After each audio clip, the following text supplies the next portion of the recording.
Bonjour à toutes et à tous, c'est Romain Daubry de la salle des marchés de Bourse Direct pour notre brief et analyse graphique hebdomadaire. Nous sommes le 23 septembre, il est 15h43. Merci à toutes et à tous pour vos likes, vos retweets, vos partages, vos commentaires positifs vous êtes de plus en plus nombreux à être abonnés à la chaîne Bourse Direct YouTube et puis à nos comptes Twitter respectifs. Merci pour tout ça. Pardon pour le son horrible de la semaine dernière, je m'en étais pas aperçu quand j'avais posté la vidéo.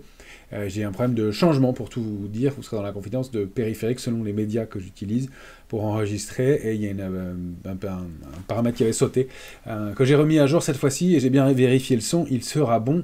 Merci encore pour votre patience, parce que vous avez quand même été nombreux à écouter la vidéo, malgré la piètre qualité du son. On va faire mieux aujourd'hui. Un début d'échéance, donc nouvelle échéance des marchés dérivés qui commence, celle du mois d'octobre, c'est une échéance mensuelle, moins importante. En revanche, la semaine est née statistiquement pas une bonne semaine, la semaine la troisième semaine, la quatrième semaine pardon, du mois de septembre est généralement pas une bonne semaine, on arrive dans la période statistiquement la plus risquée. Or, il se trouve que graphiquement, techniquement, il y a pas mal d'éléments qui nous incitent à la prudence, effectivement. Sur le marché aujourd'hui, il n'y a pas que des choses négatives, mais parmi les éléments, et pour parler de cette nouvelle échéance du mois d'octobre, on entame l'échéance du mois d'octobre sur les marchés dérivés avec 2 180 000 contrats futurs ouverts sur l'Eurostoxx. C'est la plus petite position ouverte que j'ai relevée depuis plus de 3 ans. Donc c'est pour vous dire, le mois dernier c'était 2 300 000, c'était pas beaucoup, 2 350 000 je crois, c'était pas beaucoup, mais je vais vérifier, comme ça je vous dirai pas de bêtises. C'était 2 400 000, voilà, 2 363 000, pardon. 2 363 000 le mois dernier. Là, on commence avec 2 188 000 contrats futurs. La moyenne du nombre de contrats futurs ouverts sur l'indice Eurostoxx, c'est 3,4 millions.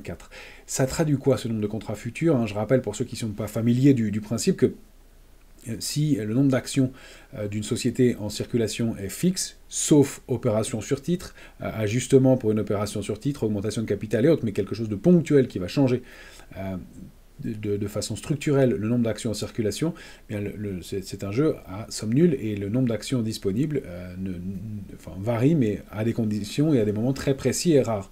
Sur les futurs, qui est le moyen de négocier les indices, on ne peut pas acheter du CAC 40, le CAC 40 c'est un indice, c'est le CAC 40 cash, ce qu'on appelle le CAC 40 cash, c'est une moyenne avec un mode de calcul et c'est pas quelque chose qu'on peut acheter. Donc on a créé des produits pour pouvoir le négocier, ces produits, et le premier d'entre eux s'appelle le futur, c'est pareil pour les autres indices, avec des modes de calcul différents.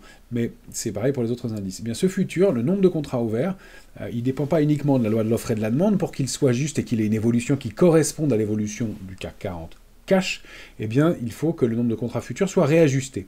C'est ce qu'on appelle la position ouverte. Donc, le nombre de contrats futurs évolue tous les jours en fonction de l'offre et de la demande.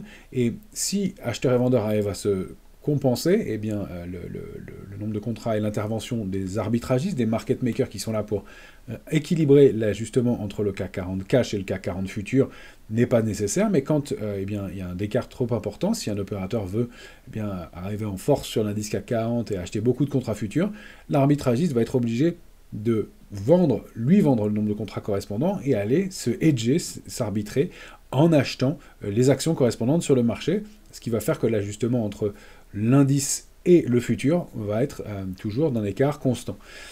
Pour simplifier, en tout cas, ce fonctionnement. Donc la position ouverte évolue. Or, eh bien, la position ouverte, le nombre de contrats futurs, donne un indice du soutien dans un mouvement, ou de l'absence de soutien, ou de la fin de la pression baissière. Or, quand un marché monte et que le nombre de contrats futurs augmente, c'est normalement signe qu'il y a de la pression acheteuse. Je dis normalement parce que les opposants à cette théorie, qui est une théorie qui vient pas de moi, hein, qui est mise en place et qui était un moyen objectif d'observer la force dans le marché, eh bien, indiquent qu'il peut y avoir des stratégies d'options liées avec des futurs qui faussent la lecture de cette position ouverte. Reste que si ça peut être le cas, effectivement, pour une partie, ça ne justifie pas toute l'ouverture de la position ouverte. Donc quand un marché monte et que le nombre de contrats futurs augmente, c'est probablement qu'il y a de nouveaux entrants, de nouveaux acheteurs dans le marché et du soutien dans ce mouvement. Quand un marché baisse et que c'est le cas inverse, bien sûr, c'est de la pression baissière, etc.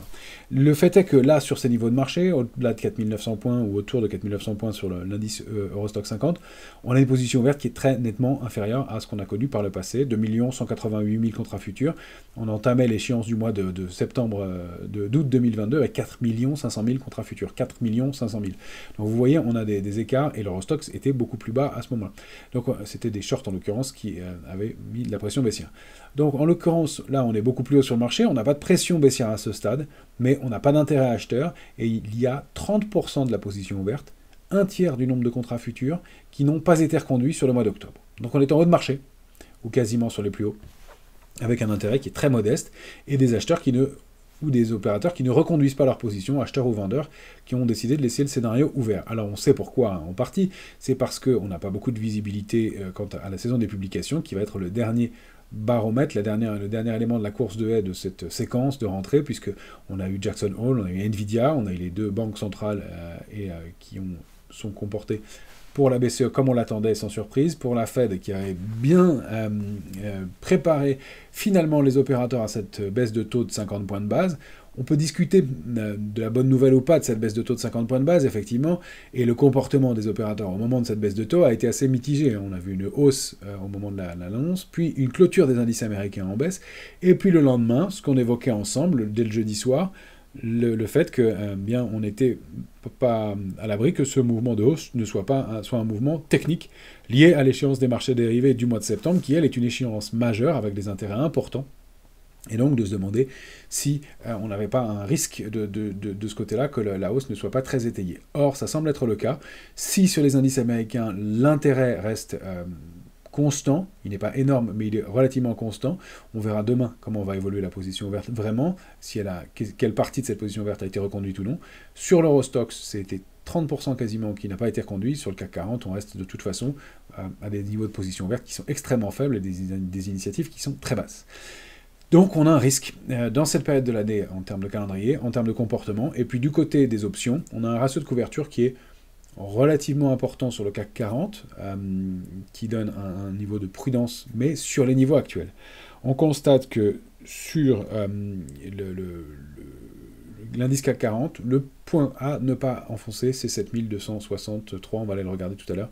Sous ce niveau-là, on n'a plus de couverture dans les portefeuilles, et l'effet couverture sur les niveaux actuels peut avoir des conséquences techniques qui fait que quand on passe en dessous de ces niveaux, quand la protection est enfoncée, bien c'est pire, et au contraire, le mouvement accélère encore. Donc, on y reviendra, notre vague de Wolf, elle est toujours valable sur l'indice CAC 40, et malheureusement, un mouvement de baisse plus marqué est possible. J'avais du mal à justifier ce scénario compte tenu du niveau des indices américains, parce que je ne voyais pas les indices américains rebaisser de façon significative, c'est-à-dire de 8 à 10%. Avec les niveaux précédents. Maintenant que le S&P est allé chercher sa cible qu'on a fixée ensemble, on va le voir aussi ensemble dans un instant à 5730 points, la consolidation elle est plus probable, et vous vous souvenez que j'avais indiqué ce niveau comme une cible importante de moyen long terme. On va aller regarder ça, mais donc là que les indices américains consolident un peu, ne serait-ce que par prudence, en amont de la saison des publications trimestrielles qui commencera avec les bancaires le 11 octobre prochain, eh bien, ça me paraît être un scénario plus envisageable. Donc, je ne dis pas que ça va baisser à coup sûr, le signal n'est pas donné, et il n'y a pas de pression baissière à ce stade, mais un ratio de couverture qui, sur le CAC 40, est relativement important, mais avec une toute petite position ouverte et un seuil sous lequel il n'y a plus de protection. Sur l'Eurostoxx, un ratio de couverture qui est équilibré, et sur les indices américains, un ratio de couverture qui est très faible, on est sous les 0,8 sur les niveaux actuels, ce qui signifie que les opérateurs sont carrément optimistes, même si la volatilité reste dans des niveaux d'optimisme pas trop marqués, mais sous les 16, on n'est plus dans la vigilance ou l'alerte qu'on a pu connaître au cours des semaines précédentes. Voilà pour ce qui est de l'intérêt et du comportement actuel du marché, donc prudence vraiment dans ce contexte. On n'a pas encore de figure de retournement, mais les niveaux, le comportement des indices en fin de semaine dernière, la saisonnalité, le positionnement et cette nouvelle échéance des marchés dérivés, le comportement de pas mal de valeurs m'incite, et on va aller le voir en détail, à être plus prudent. Alors cette semaine, qu'est-ce qu'on va avoir comme élément pour animer le marché? Bien, on va avoir aujourd'hui toute une batterie de PMI. Les premiers sont pas ressortis terribles d'ailleurs en France et en Allemagne ce matin. On va avoir les PMI américains bientôt, directeur d'achat, avancé sur la santé de l'économie. Demain, l'IFO du climat des affaires en Allemagne. Le dernier avait été faussé par des effets de base. Maintenant, demain, on aura mardi toujours la confiance du consommateur du Conference Board aux États-Unis. Mercredi, pas beaucoup de publications d'éléments majeurs, mais on aura quand même les publications de Micron, qui peut être un petit élément quand même à surveiller du côté américain. Jeudi, la dernière estimation, la troisième estimation du PIB aux États-Unis pour le deuxième trimestre, autant dire que c'est pas majeur. Des discours respectivement de Christine Lagarde et Jerome Powell dans deux contextes différents, mais toujours à prendre en compte. Et puis vendredi, on aura l'indice PCE Core à la consommation des ménages, le chiffre d'inflation que la Fed regardait le plus. C'est plus l'inflation, on l'a dit depuis quelque temps, on l'a expliqué ensemble souvent, maintenant qui est au cœur de l'analyse de la Fed, mais l'état de santé de l'économie américaine. Et force est de constater que ça n'est pas excellent, et que si ça avait été excellent, eh bien, elle n'aurait pas eu à baisser ses taux de 50 points de base, au risque de faire repartir l'inflation. Et justement, je vous l'ai toujours dit, c'est peut-être pas tout de suite, mais quelque chose qui sera à prendre en considération. Un regain d'inflation pourrait être un coup de stress à nouveau pour les marchés. Et je ne cherche pas à deviner quel va être le déclencheur ou l'éventuel déclencheur d'une baisse. Je ne dis pas à tous les coups que ça va baisser, je n'en sais rien, et je n'ai pas de signal 100% dans ce sens-là pour l'instant, mais on va aller voir maintenant nos marchés américains qui viennent d'ouvrir et essayer de déterminer les niveaux autour desquels les marchés vont s'articuler pendant les jours qui viennent. Donc voilà le S&P que vous avez ici, donc en 14 heures, aucun intérêt, en hebdomadaire. Donc le S&P 500 en hebdomadaire, il est ici.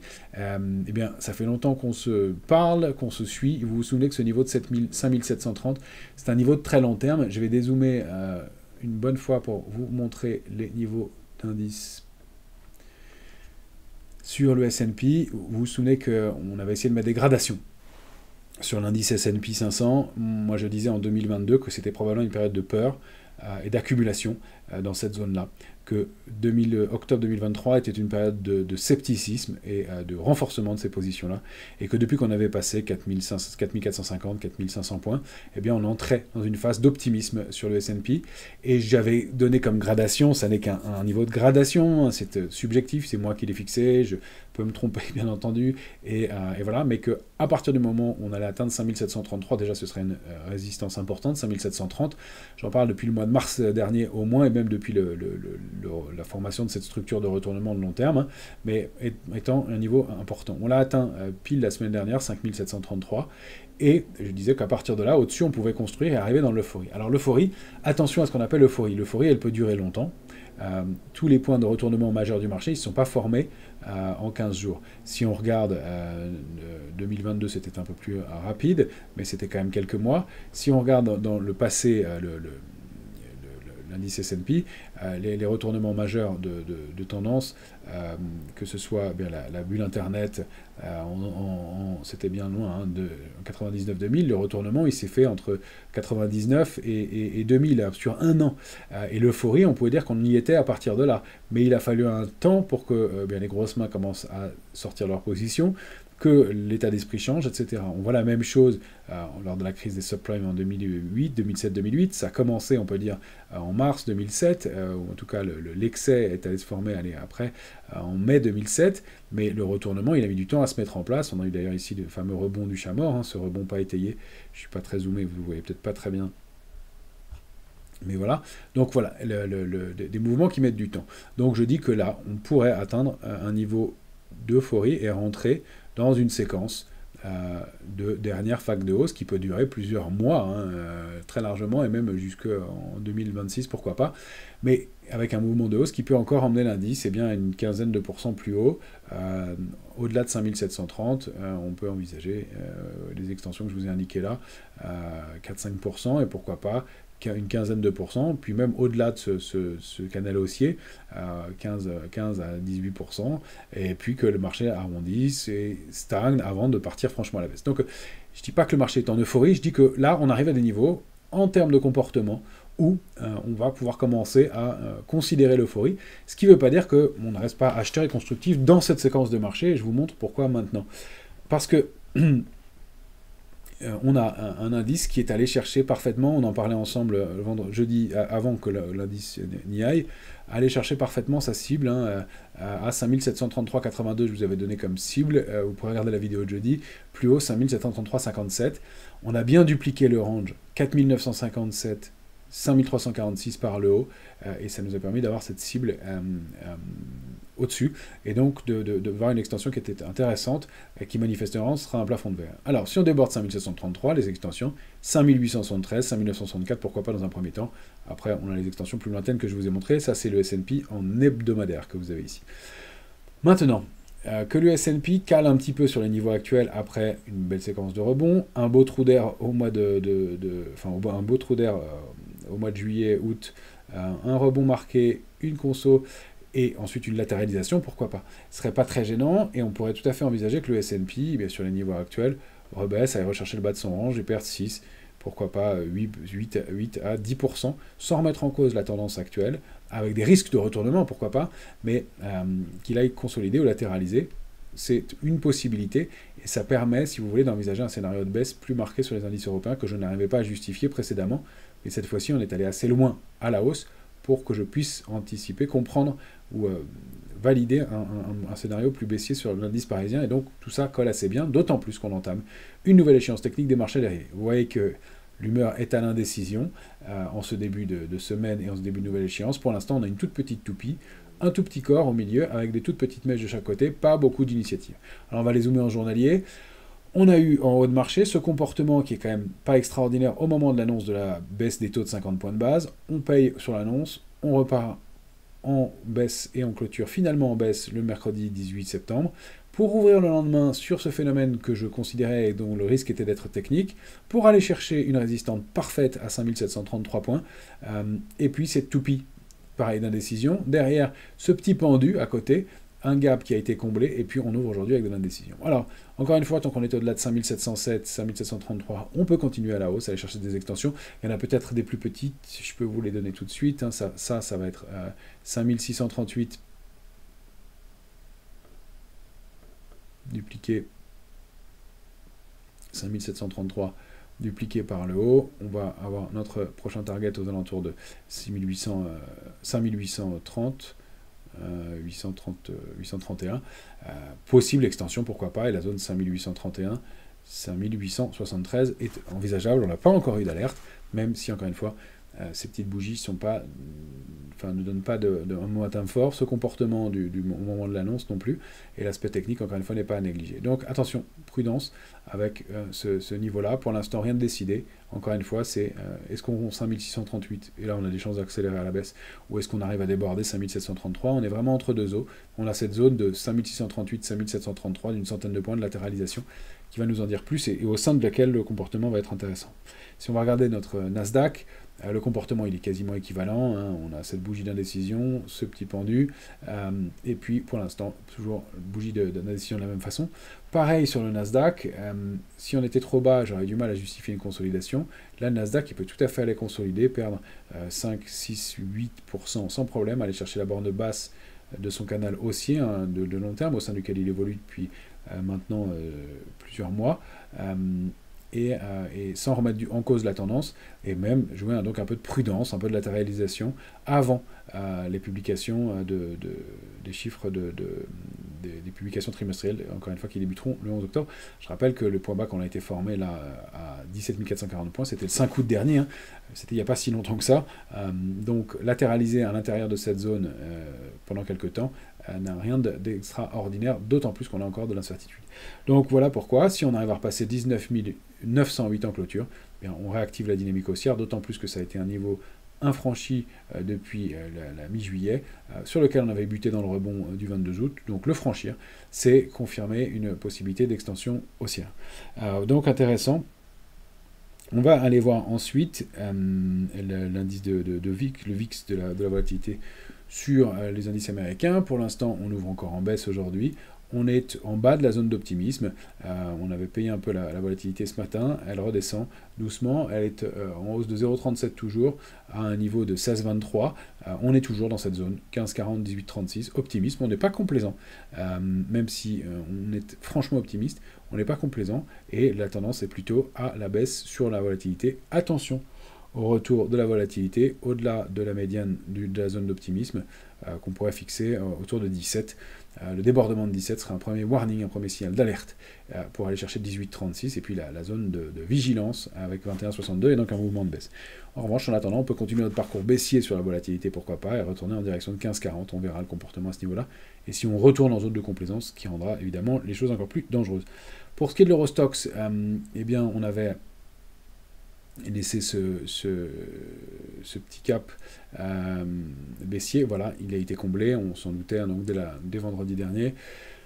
Petite tension de volatilité ce matin, on a buté contre 17,40, la volatilité se détend à nouveau pendant la séance là pour l'instant, on est à 16,38, toujours dans des zones de relative optimisme, mais on n'est plus dans les niveaux de complaisance qu'on avait pu connaître par le passé. On est plutôt en haut de cette zone 12, 18, 17, 40. Donc il n'y a pas de complaisance majeure non plus, encore une fois, hein, pas un scénario de panique particulier, de quoi construire, et puis de quoi bien peut-être former éventuellement, pourquoi pas, des trous d'air qui seraient à payer par la suite. Maintenant, quand on va voir l'indice Eurostoxx, ben, il est vraiment en situation d'attente. On avait fixé 4880, 4915 comme zone d'alerte. C'est vraiment le niveau à intégrer. On a tenté de le faire autour de l'échéance, et encore une fois, hein, c'est pile le jour de l'échéance que le contre-pied s'est joué. Pour l'instant, on le préserve, 4880. On n'a pas beaucoup de momentum, pas beaucoup d'intérêt, et je vous le disais, 2 800 000 contrats futurs ouverts. C'est loin de ce qu'on avait pu connaître par le passé. Donc voilà, ce niveau à réintégrer pour envisager une réactivation haussière, et vous voyez que pour moi le range se joue entre 4880 et 5125, ou sous 4880, direction 4636. On est entre deux eaux, on a du mal à le préserver en clôture, même si à l'heure qu'il est, au cours de ce lundi 23 septembre à 16h05, eh bien on est plutôt du bon côté de la zone d'alerte, et il faudrait repasser 4915, mais c'est vraiment un niveau clé, charnière, sur les marchés dérivés et le mouvement que je vous indiquais. Alors, je voulais reparler du DAX, parce que j'entends beaucoup parler de double ou triple top sur le DAX, et en fait, c'est vraiment des petits rappels d'analyse graphique, mais fondamentaux à donner. Un triple top ou un double top correspondent à des critères très précis. Je fais un petit peu de pédagogie ici, mais c'est important pour bien le comprendre. Un double top ou un triple top, ça répond à des critères qui sont importants. Déjà, c'est une amplitude de fluctuation qui doit être très significative. On doit être de l'ordre quasiment de 20% de fluctuation sur l'actif sous-jacent. Ensuite, il doit y avoir 1 mois et demi d'écart entre les tops en question dont on parle, et le double ou triple top n'est validé que si on rompt la ligne de coup. C'est-à-dire que si on veut considérer des doubles ou triple top, je reprends l'écran sur un indice comme le DAX, eh bien, il faut considérer que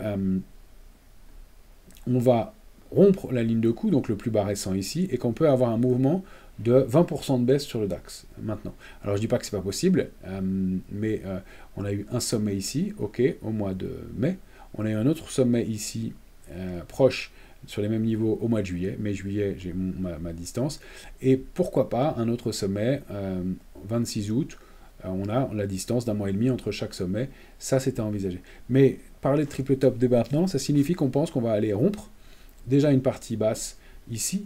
Alors, d'une part, il y a un problème de symétrie, parce que ici, on a été à un point bas ici on a été plus bas.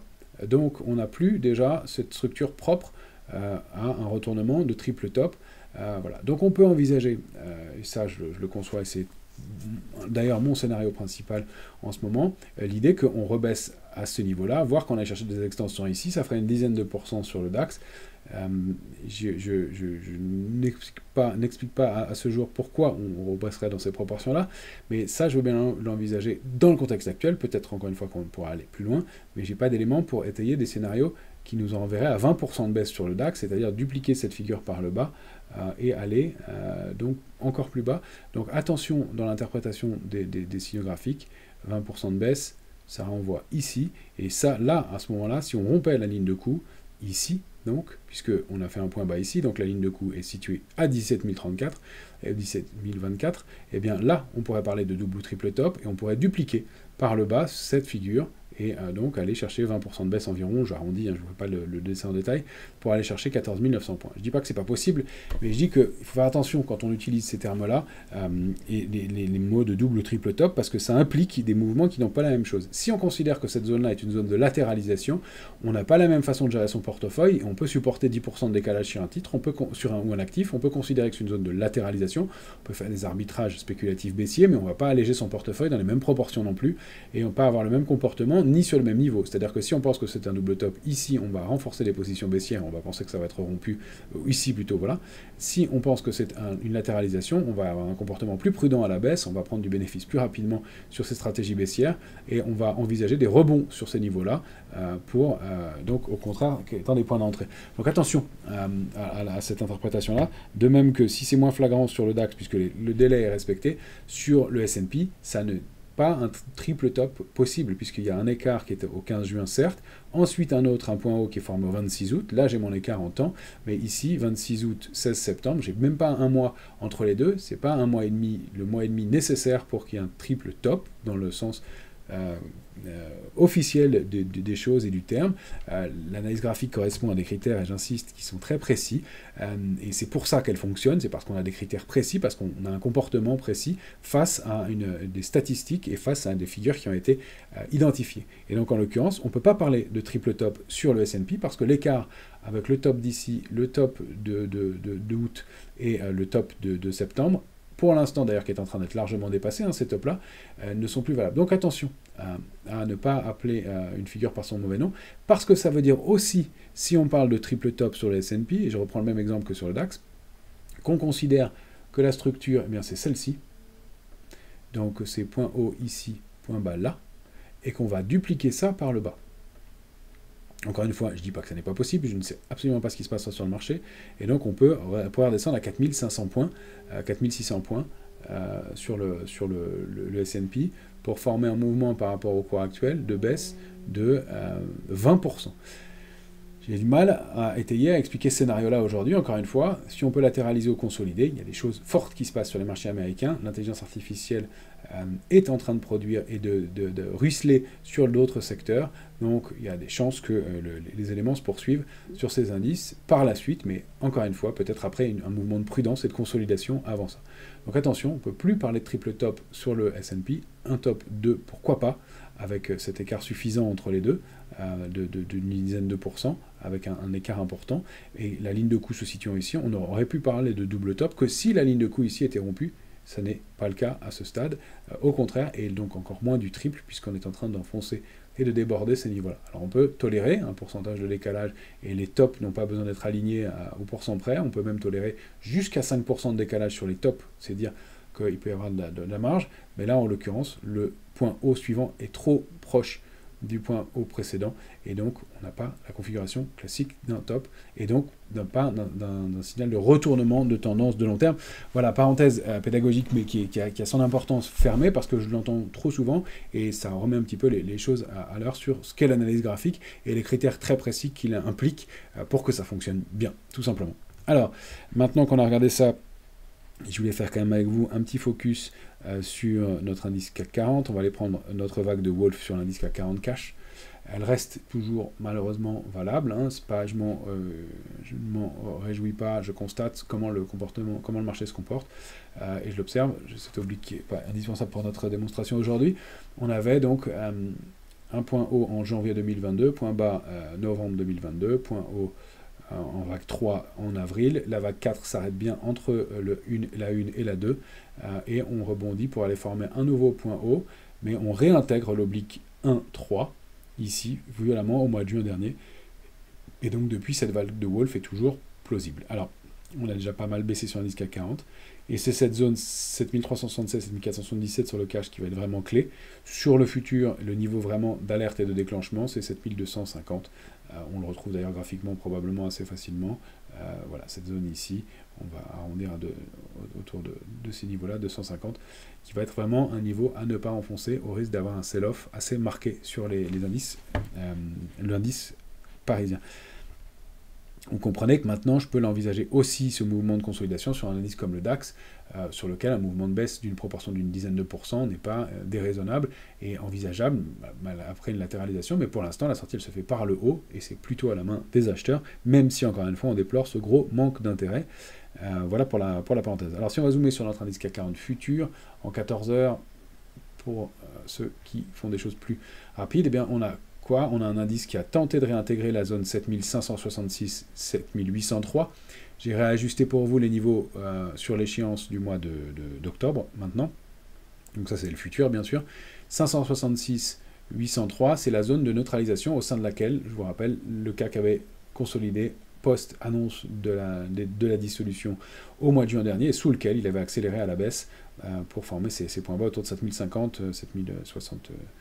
en l'occurrence plus bas 77,7 au début du mois d'août. Pour l'instant, on craignait la solidité de ce rebond, on a un risque de sell-off plus marqué, et puis depuis, on construit tout doucement alors un petit canal haussier sur l'indice parisien qui est assez modeste en termes de volatilité. On remonte, mais très très très doucement, avec pas beaucoup de force de momentum. J'essaie de trouver la borne haute du canal, voilà, en prenant les extensions. On a ce petit canal, on avait tenté de le déborder pile au moment de l'échéance, on l'a réintégré brutalement le jour de l'échéance, et donc on est bien au-delà, et dans la zone d'alerte à mon sens, 7495, 7538 sont vraiment des niveaux clés. Il faut repasser 7566 pour s'extraire de cette zone d'alerte intraday. En dessous, l'alerte de court terme, c'est 410, et puis si on rompt 410, c'est la médiane du range suivant, hein, c'est le range d'après, que je n'ai pas retracé aujourd'hui, mais qui est marqué entre, on va le prendre ici, 7257 et 7538. On peut fixer donc 410 comme médiane, ici. Ça, c'est l'alerte de court terme. Si on rompt l'alerte de court terme, on va chercher celle de moyen terme assez rapidement probablement. La tendance sera dégradée et on a de bonnes chances d'avoir un sell-off et une accélération baissière plus marquée qui ne serait confirmée qu'à la rupture de 7257. Donc vraiment attention à la rupture de ce niveau-là. C'est là où on pourrait, pour les plus prudents, considérer que la vague de Wolf est en marche à nouveau et que l'accélération baissière va se mettre en place. J'enlève ces traits-là qui étaient très laissés sur une petite vague de Wolf intraday, enfin court terme, qui nous renverrait justement pas loin de 7400 points. Donc attention sur l'indice, on a ce petit canal, tentative, fausse sortie, attention à la rupture de la zone, 495, et pour la séance du jour, on va mettre celle de demain, 7476, ça, sinon c'est 410 sûr, et sous 410, on n'a plus que 257 comme support, donc prudence dans ce marché, encore une fois, que je trouve mal construit et pour lequel on n'a pas d'intérêt, malgré le fait qu'on soit sur un indice comme l'Eurostoxx, sur des points hauts, vous l'avez compris maintenant. Je voulais vous montrer quelques valeurs, et puis on passera à benchmark de notre marché actuel, de l'indice CAC 40. On a toujours, parmi les valeurs, notre benchmark Airbus, qui reste dans son range. Je vous le remontre régulièrement, mais c'est toujours intéressant, parce que ça nous permet de voir le comportement du marché. Dans son range, 128-142, il est dans la borne basse, en dessous des 135. Il a rebondi tout doucement sur la borne basse. Attention, le risque sous 128-34, c'est d'aller chercher 113-20. On a toujours cette structure de retournement baissière avec ce possible accélération complémentaire. On peut même aller chercher 135 et baisser ensuite. Il faut vraiment repasser 142 en clôture pour invalider ce mouvement de baisse, ou alors construire une autre figure plus solide dans cette zone-là. Je voulais vous montrer parmi les autres valeurs qui sont assez symptomatiques du trend actuel, des valeurs comme Danone, qui sont des valeurs fortes depuis quelques temps, qui a été chercher une cible à 66,10 il y a une quinzaine de jours maintenant, qui a formé donc une bougie de retournement. Alors on a une bougie d'indécision plus ici, un petit corps et des grandes mèches. Après cette bougie de retournement qui n'est pas parfaite en haut de marché, qui a un gros corps pour être une étoile filante, mais qui est quand même assez dans le doute. Et puis cette bougie d'indécision, encore une fois, sur des niveaux cibles majeurs. On peut tout à fait latéraliser, repartir à la hausse, mais en haut, encore une fois, de marché, avec le momentum qu'on a sur les autres titres, prudence sur un titre sur lequel il y a eu des gros dégagements au moment de l'expiration des marchés dérivés. Dans le même genre de configuration, ça reste une des valeurs fortes pour l'instant, mais Sanofi est bien en haut de son canal haussier de long terme. Et cette grande bougie en mensuel d'indécision pour l'instant, alors ce gap qui a été comblé cette fois-ci, eh bien, laisse à penser que le titre pourrait au moins consolider un peu latéralement avant de retrouver le momentum nécessaire pour poursuivre à la hausse. On n'a pas de figure de retournement baissière, mais on a quand même un avalement baissier en journalier au cours de la journée du 9 septembre. Une bougie pareil, où les vendeurs ont repris la main en fin de séance vendredi. Aujourd'hui, c'est un peu petites initiatives sur ce titre, mais parmi les titres forts, vous voyez qu'on n'a quand même pas beaucoup de momentum à court terme. Parmi les autres valeurs que je voulais vous montrer qui servent de benchmark dans ce marché-là, on nous pose beaucoup de questions sur Hermès. Hermès, il y avait une très grosse vague de Wolf, je vous l'avais montré récemment. Elle me paraissait énorme à l'époque quand je l'avais détecté, mais encore une fois, c'est une question de biais. Vague 1 de hausse, 2 de baisse, 3 de hausse, 4 vient s'arrêter entre la 1 et la 2. Ça renvoie aux alentours de 1675-1635 sur le titre. Pourquoi pas, ça paraît beaucoup, mais le luxe a vraiment du mal en ce moment, les opérateurs n'en veulent plus et il n'y a pas encore eu de sell-off. Donc on peut imaginer un repli encore marqué sur ce titre pour aller chercher cette zone 1635, 1620. Donc ceux qui me posent la question sur les réseaux, voilà pourquoi je ne réponds pas toujours aux questions, parce que je réponds dans les vidéos. J'essaierai de la mettre en en réponse cette vidéo à vos commentaires. Mais voilà, pour l'instant, on préserve 1898, mais on a pourquoi pas 15-16% de baisse sur le titre. Ça paraît énorme, mais c'est encore une fois un sell-off possible. On a déjà perdu 20% par rapport au plus haut. Ça paraîtrait beaucoup, mais c'est possible dans cette configuration. Et vous voyez que la bougie mensuelle, pour l'instant, n'est pas extraordinaire, même si le mois n'est pas terminé.